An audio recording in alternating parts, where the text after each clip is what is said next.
রাশির জন্য ফেব্রুয়ারি মাস যথেষ্ট চ্যালেঞ্জিং হতে চলেছে, বিশেষত সম্পর্কের ক্ষেত্রে। ফেব্রুয়ারি মাসে তাদের রাশিতে থাকছে কেতু, একাদশে অতিচারী গতির বৃহস্পতি, অষ্টমে শনি, সপ্তমে থাকছে রাহু, মঙ্গল, বুধ, শুক্র এবং রবি। 17ই ফেব্রুয়ারি সপ্তম স্থানে সংগঠিত হবে সূর্যগ্রহণ। শরীর স্বাস্থ্য শুভ নয়, চোখ এবং হার্টের সমস্যা আসতে পারে। ব্যয়ভাব প্রবল, আয়ের ক্ষেত্র মোটামুটি শুভ।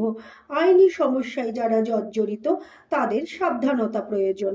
সন্তানের ক্ষেত্র শুভ, বয়সে ছোট ভাই বোনেদের সাথে মতপার্থক্য আসতে পারে। শিক্ষার্থীদের জন্য সময়টা শুভ, বিবাহিত জীবনে মতপার্থক্য আসতে পারে, সতর্কতা প্রয়োজন। পিঙ্ক এবং ইয়েলো রং ব্যবহার করলে শুভ ফল পাবেন। ভিডিওটা ভালো লাগলে অবশ্যই লাইক ও শেয়ার করুন এবং এরকম আরো গুরুত্বপূর্ণ আপডেট পেতে চ্যানেলটা সাবস্ক্রাইব করুন। Thank you.